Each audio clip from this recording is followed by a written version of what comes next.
Salam Super, Suara Perempuan. Halo, kita berjumpa lagi di Suara Perempuan tentunya kali ini ya, di mana kita akan berbincang-bincang bersama dengan wanita-wanita yang menginspirasi dan juga punya prestasi di bidangnya masing-masing tentunya. Nah, episode kita kali ini kita akan berbincang-bincang dengan salah satu anak muda dari Yogyakarta yang bisa dibilang beliaunya sudah menasional juga di bidang perfilman Indonesia. Iya, beliau adalah seorang aktris. Gitu. Kemudian juga penulis, sutradara, dosen juga. Wow, luar biasa ya.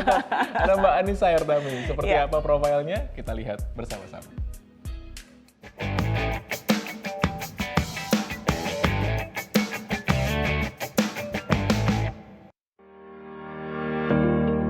Anissa Hertami adalah seorang aktris dan penulis berkebangsaan Indonesia.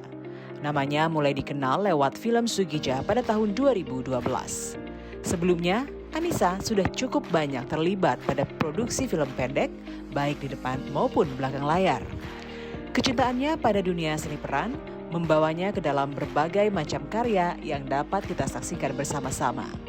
Sebutlah film Sugija, Nyai, Aku Jatuh Cinta, Promise, Anak Titipan Setan, Lampor Keranda Terbang, Ghostwriter, dan masih banyak karya lain yang juga turut diperankan. Di Ajang Kota Jogja 2013 dan di Ajang Jogja 2014 ini juga telah masuk Festival Film Indonesia nominasi pemeran utama wanita terbaik Indonesian Movie Actor Award sebagai aktris pendatang baru terbaik, aktris pendatang baru terfavorit, dan menjadi pemenang dalam Ajang Piala Maya sebagai pendatang baru terpilih. Selain film, rupanya Anissa juga sangat menyukai dan lekat dengan dunia sastra serta gemar membaca. Dari hobinya terhadap dunia baca dan sastra ini telah melahirkan sebuah buku kumpulan puisi dengan tema Agar Dapat Kubaca Zaman pada tahun 2017. Hingga kini, Anissa masih terus aktif menulis. Selain aktif dalam dunia seni peran, Dara kelahiran 7 Oktober 1988 ini juga sibuk untuk mengajar dan menjadi dosen di kampus alma maternya MMTC Yogyakarta. Dari sinilah ia berharap agar pengalaman dan ilmu yang dimilikinya dapat ditularkan kepada generasi muda yang ingin masuk dalam dunia seni peran maupun di belakang layar.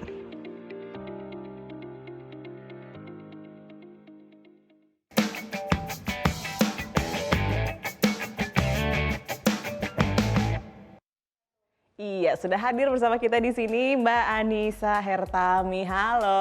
Halo Mbak Vika. Apa kabar nih? Baik, Mbak Vika, apa kabar? Baik juga, terima kasih loh ya sudah menyempatkan Jadi waktunya. grogi ya. Lagi sibuk apa ngomong-ngomong nih sekarang nih? Sekarang lagi ada persiapan sih buat film baru. Oke, siap. Oke. Ini kalau persiapan film tuh biasanya ngapain? Kalau persiapan kita biasanya ada reading terus dulu, ada fitting baju kayak gitu segala macam, terus ya ada workshop juga kayak gitu. Spill dong filmnya tentang apa gitu. Oke. Boleh nggak nih? Horor. Horor ya. Tapi lagi banyak horor ya. Betul ya. Lagi beberapa waktu ini film-film yang kemudian dia mengajak Mbak Anissa juga horor ya. Iya benar, karena emang kebetulan produksinya juga lagi banyak horor gitu. Jadi kalau aku sih ya udah sementara ngikutin flow-nya. Ngikutin flow-nya, dan aku suka sama karakternya, suka sama jalan ceritanya sih aku nggak masalah. Tapi ngomong-ngomong kalau sering memerankan peran di film horor itu suka nonton film horor juga nggak sih? Jangan-jangan malah takut. Iya benar ya. Sebenarnya kurang yang penakut, tapi kalau ditanya suka nonton film horor mungkin suka karena aku suka adrenalinnya kayaknya. Oke. Jadi jump scare-nya tuh tetap bikin sesuatu ya. Bener. Tapi ngomong-ngomong sejak kapan sih awalnya begitu ya kemudian masuk terjun ke dunia seni peran ini sih Mbak Anissa? Oke, nah ini awalnya agak-agak kebalik nih sebenarnya. Jadi kan aku mengenyam pendidikan di bidang broadcasting kan sebetulnya, yang itu sebetulnya diarahkan di balik layar itu. Terus memang kebetulan selama aku kuliah itu biasa kayak kakak kelas, teman-teman gitu mereka suka bikin tugas ya, tugas bikin film pendek, bikin apa gitu. Nah karena waktu itu tiba-tiba dimintain tolong, tapi lewat casting gitu. Mereka mau bikin lewat casting. Iya benar. Terus mereka bikin satu film pendek horor dan aku ingat horor. Emang dari awal udah horor ya? Dari awal banget udah horor film pendek gitu. Sama Mas Dery namanya. Ya udah ternyata kepilih jadi peran utama gitu. Nah habis itu sering dimintain tolong tuh sama kakak kelas. Kadang-kadang malah ngerangkep, Anissa, oh jangan, kalau Astrada jangan, tapi kalau kamu apa gitu bisa nggak sih dirangkep main juga kayak gitu. Nah kok malah jadi di depan layar terus di belakang layar juga ya? Gitu. Kayak semuanya gitu. jadi. Itu awalnya ya? Awalnya banget kayak gitu. Nah tapi kalau yang di dunia profesional sebetulnya memang lewat casting juga waktu itu. Tahun 2011 ada casting untuk film Sugia. Terus ternyata aku kepilih di situ. Nah itu yang kemudian membuka jalanku untuk ke depan layar ya. Sebagai aktris di dunia yang profesional. Kelebihannya apa sih kalau misalnya kita tahu ada dunia belakang layar dan kita juga berada di depan layar? Kelebihannya apa? Orang yang kemudian tahu dua sisi gitu ya. Apa ya? Iya sebenarnya akhirnya mungkin kelebihan itu lebih aku rasain sekarang karena sekarang aku juga ngajar juga ya sebagai dosen gitu ya. Artinya kemudian aku mendapatkan pengalaman untuk observe, mengamati langsung produksi di lapangan itu seperti apa. Lihat cara kerja setiap sutradara film tuh ternyata kan berbeda gitu. Dan itu yang sering kemudian aku bisa share juga ke teman-teman mahasiswa kayak detail-detail apa yang diperhatikan kayak gitu. Jadi dari awal Sugia sampai sekarang udah berapa nih film yang diperankan? Waduh. Berapa ya? Lupa Mbak. Belasan ya, Alhamdulillah belasan ada. puluhan ya. Kayaknya Ada yang, karena ada yang pendek, ada yang panjang juga. Betul. Lebih dari 10 judul sih. Kemudian dari situ langsung juga masuk ke dunia teater begitu ya? Iya, ini juga agak-agak menarik nih. Jadi Iya. biasanya tuh kalau teman-teman di dunia acting, di film seni peran gitu, mereka rata-rata itu dari teater dulu nih. Mengawalinya dari teater dulu malahan ya. Baru kemudian masuk ke film. Nah ini saya juga kebalik juga. Jadi di 2011 itu di mana saya dapat peran saya Sugia itu, saya bertemu sama namanya Mas Rukman Rosadi atau dia akrabnya dipanggil Mas Rosa.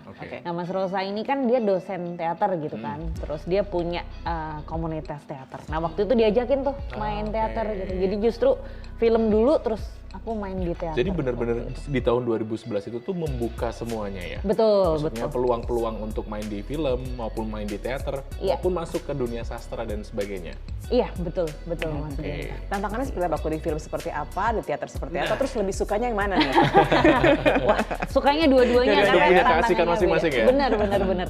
Jadi kalau di teater itu kan kita dituntut untuk konsentrasi yang lebih panjang ya. Artinya ya kita non-stop perform itu selama 2 jam misalnya katakanlah durasinya gitu. Nah sementara kalau di film kan memang cut to cut, tapi cut to cut ini kan juga menantang. Artinya biasanya kita ambil gambar long shot dulu dari jauh, dengan emosi yang sama akan diambil close up-nya gitu. Artinya kan ketika itu di-cut kita harus bisa menampilkan emosi yang sama lagi juga gitu. Misalnya mau lagi nangis gitu ya.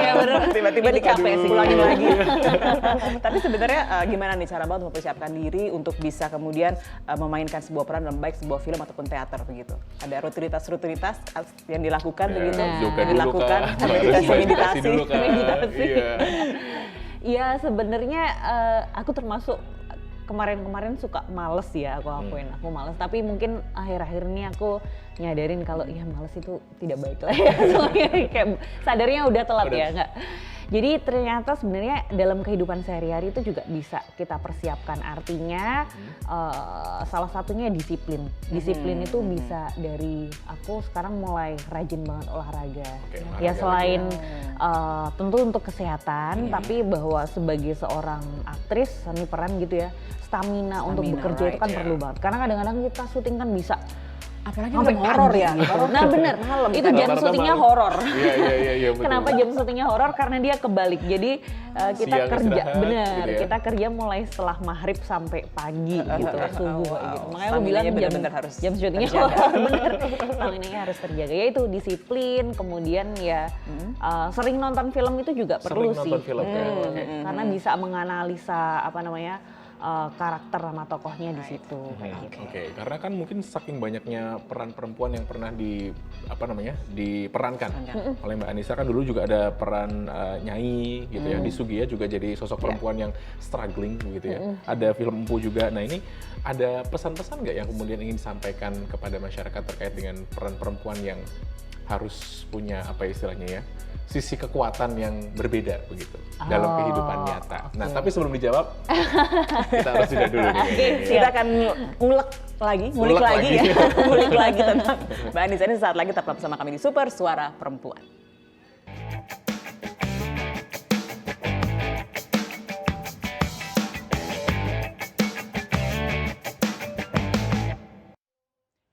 Iya, masih bersama kami di Super Suara Perempuan, masih bersama dengan Mbak Anissa tentunya ya. Betul sekali. Seorang aktris, kemudian juga penulis, sutradara, dosen juga gitu ya.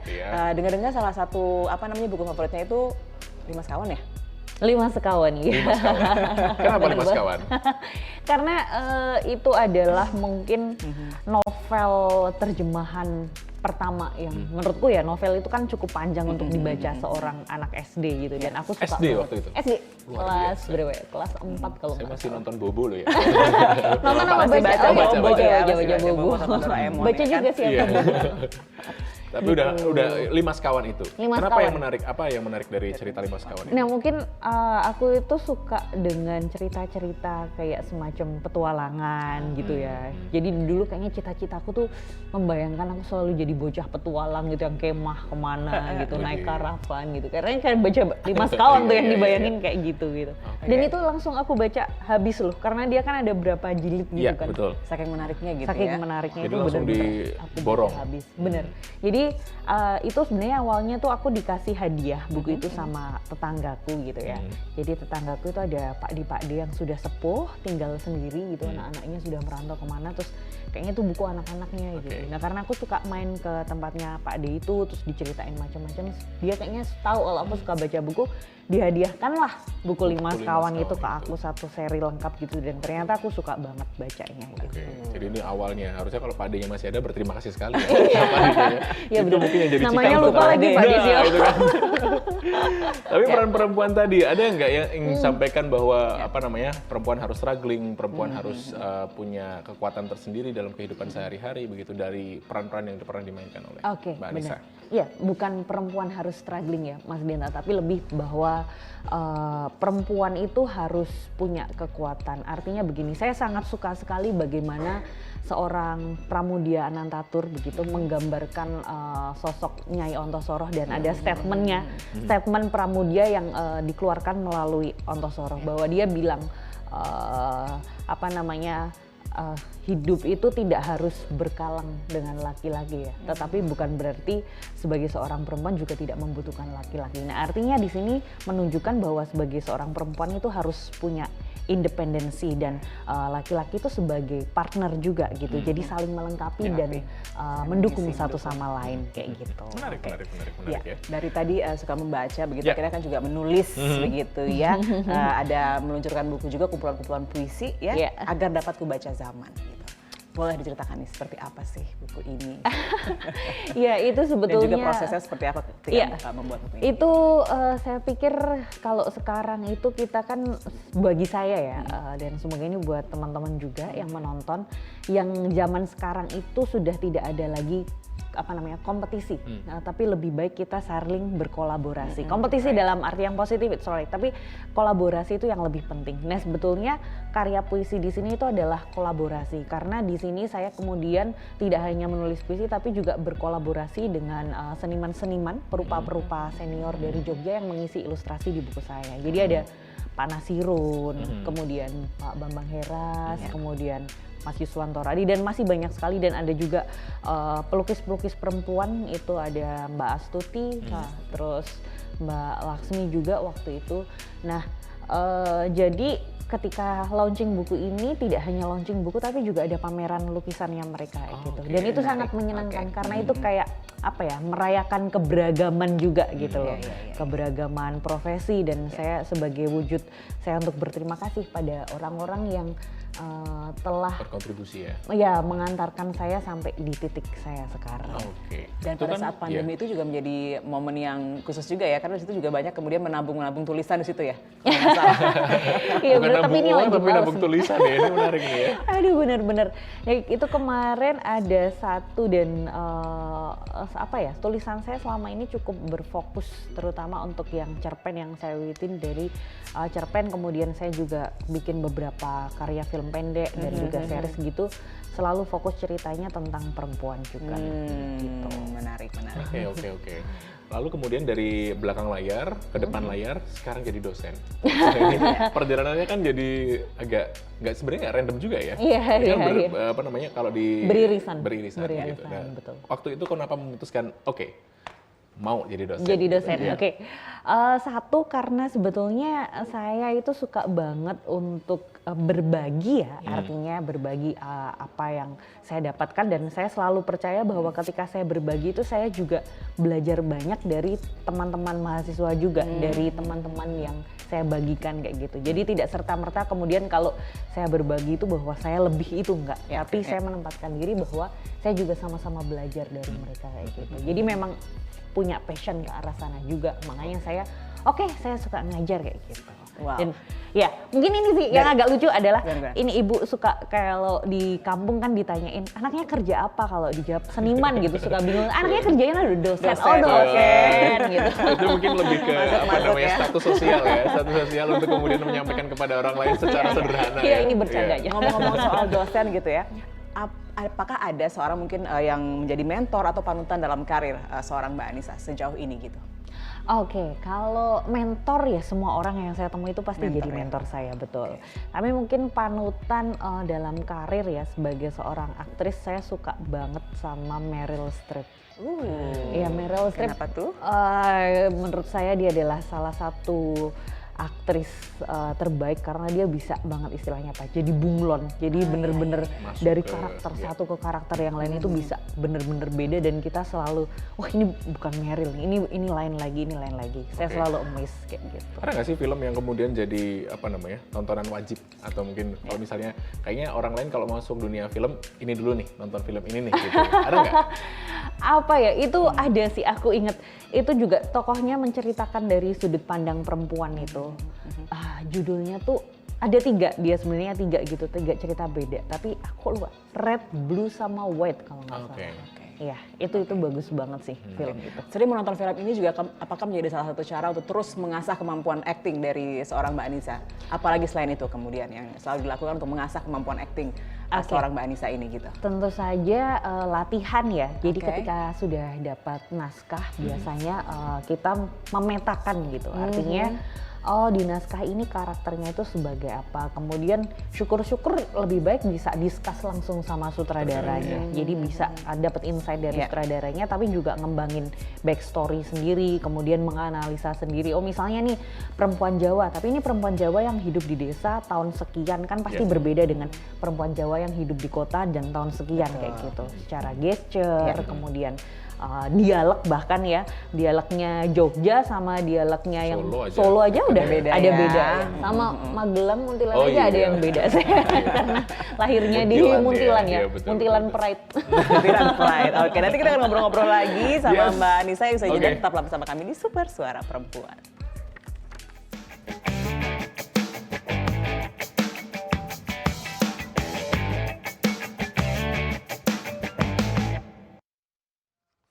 Ya, masih bersama kami di Super Suara Perempuan, masih bersama dengan seorang wanita super tentunya seorang aktris, penulis, sutradara, dosen juga, begitu sangat menginspirasi tentunya. Nah, tapi ngomong-ngomongnya dari mulai awal karir sampai sekarang gitu, siapa yang menjadi support system yang sangat kuat untuk seorang Anissa? Keluarga dan sahabat. Keluarga dan sahabat. Betul, gitu ya. Pasti. Kalau tidak salah peran ibu yang kemudian juga jadi salah satu penentu mau menerima atau tidak karakter-karakter atau peran-peran, betul nggak? Betul sekali. Kenapa demikian? Karena saya itu selalu percaya yang namanya doa dan restu seorang ibu itu akan melancarkan segala yang saya jalani gitu. Jadi rasanya tuh nggak tenang. Biasanya kalau mau syuting tuh saya selalu ngasih tahu ibu saya, Bu, ini saya dapat peran adegannya segini, perannya begini-begini. Diceritanya dulu ya? Maksudnya diceritakan dulu? Iya, pasti aku ceritakan. Atau kalau bahkan misalnya harus ada screen test gitu, Bu, tolong doain gitu. Nah, jadi saya selalu merasa ayem lah orang dia bilang ketika ibu udah bilang, ya Dok, tak doain gitu. Langsung gitu, langsung pede gitu. Ngomong-ngomong nih, next nih peran yang lagi pengen banget untuk diperankan tuh seperti apa nih? Peran mungkin aku tuh pengen ini sih sebetulnya dari kemarin-kemarin kayak wah kayaknya seru juga ya sekali-kali dapet film laga gitu. Oh, ya. film laga? Film action kayak gitu. Oke, kenapa Fight-nya tuh? ya? Fight-nya Dulu waktu kecil suka berantem jangan-jangan? enggak. enggak kalau itu. Tapi lebih ke tantangannya mungkin ya. Oke. Karena kalau pasti film laga satu dia akan menuntut seorang aktris itu punya persiapan fisik yang lebih kayak gitu kan, kayak gitu. Jadi kayak aku pikir, oh ini enak nih olahraga dibayar tapi dapat Betul kemampuan juga ya. baru tapi dibayar Tapi kayak dibayar gitu. ya. Enggak ini bercanda. Artinya ada kemampuan-kemampuan baru yang cukup menantang secara fisik dipelajari kayak gitu, dan pasti juga akan belajar koreo, pertarungan kayak gitu. Menarik ya. Apa, gitu. Banyak yang bisa dipelajari. Tapi kan kalau kita lihat nih Mbak Anissa ini seorang tadi aktris, kemudian penulis, sutradara, dosen. Semuanya ini pasti bisa dijalani. Tapi kalau disuruh memilih gitu ya, satu. Wow, kalau saat ini Agak berat ini ya, ya. suruh milih satu ya. Ya saat ini masih fokusnya di seni peran. Seni peran. Jadi kalau misalnya Masih ada hal-hal yang lain masih bisa dikalahkan ya. Betul. Oke. Kedepannya seperti apa sih? Misalnya persiapan yang kemudian sekarang ditabung. Kalau tadi kan nabung tulisan ya. Nabung apa yang kemudian dari fisik, dari mental, dari apa namanya pikiran dan sebagainya untuk next film yang kita nggak pernah tahu akan dapat peran apa gitu. Nah ini nabung, kalau ada sahabat saya itu pernah bilang sama saya itu istilahnya kita itu harus selalu menyiapkan wadahnya, tempatnya gitu. Artinya kemudian kita itu seperti bejana yang diisi air, diisi apa itu kita bisa ngikut gitu kan. Ya artinya kemudian saya pikir keaktoran itu juga sangat berhubungan dengan yang namanya kecerdasan gitu ya. Jadi semakin cerdas aktor dia akan semakin bisa membaca karakternya itu secara lengkap. Jadi ya kalau sekarang untuk mencerdaskan diri, bukan mencerdaskan bangsa dulu, tapi dimulai dari diri sendiri dulu ya. betul. Ya lebih menyadari lagi untuk belajar lebih banyak dari membaca, dari apapun. Kemudian juga bisa istilahnya belajar dari situasi, dari orang-orang yang ditemui kayak gitu. Nah kesadaran itu sih yang kemudian saya bangun lebih supaya bisa menyerap ilmu lebih maksimal. Oke. Nah sekarang kalau misalnya ada anak-anak muda, wanita yang ingin mengikuti jejak dari seorang Mbak Anissa kira-kira ya, modal apa sih harus dimiliki seseorang itu yang kemudian ingin masuk ke dalam dunia seni peran? Seni peran gitu. Oke, modalnya itu percaya diri dan yakin ya. Oke. Kayaknya itu di semua bidang Iya, sih iya, gitu iya, ya. iya, Tapi pasti benar percaya diri dan yakin dan jangan pernah merasa inferior. Inferior itu seperti tuh apa maksudnya? ya maksudnya tadi terus nggak percaya diri. Aduh, aku kan kulitnya ini agak gelap gitu ya. Nanti biasanya kayak gitu. Ya, nggak berpikir nggak. Terus ngeliatin semua ya. Ya, artinya bahwa ya saya sadar bahwa oke, saya kulitnya agak gelap gitu. Terus orang bilang wajahnya Jawa banget gitu. Tapi di satu sisi saya sadar itu bisa jadi personal branding saya yang sangat jadi kuat karakter kayak yang gitu. kuat Justru ya. jadi karakter yang kuat. Jadi orang-orang ketika ngomongin, oh butuh karakter perempuan Jawa, keingetnya namanya Anissa. Gitu. Nah itu kalau nggak percaya diri, nggak yakin dan nggak menerima, mencintai diri kita sendiri ya nggak akan bisa dapet ya. Itu dia. Luar biasa Dimulai sekali, dari yang kemudian diri kita sendiri, kemudian bisa menular kemana-mana. Iya. Gitu ya. Oke, terima kasih banyak Mbak Anissa. Anissa, thank you banget. Untuk proyek-proyek selanjutnya tentunya Mantap. tetap sharing bersama kita semua di sini dan juga masyarakat. Semoga bisa di bermanfaat. Yogyakarta. Amin, pasti. Thank you. Kita berdiri dulu yuk. Dan sekali lagi terima kasih banyak untuk pemirsa semuanya yang juga sudah menyimak super edisi kita kali ini, sudah berbincang dengan Anissa Hertami. Tentunya terus berkarya dan makin hebat perempuan Indonesia. Salam Super Super Suara Suara Perempuan.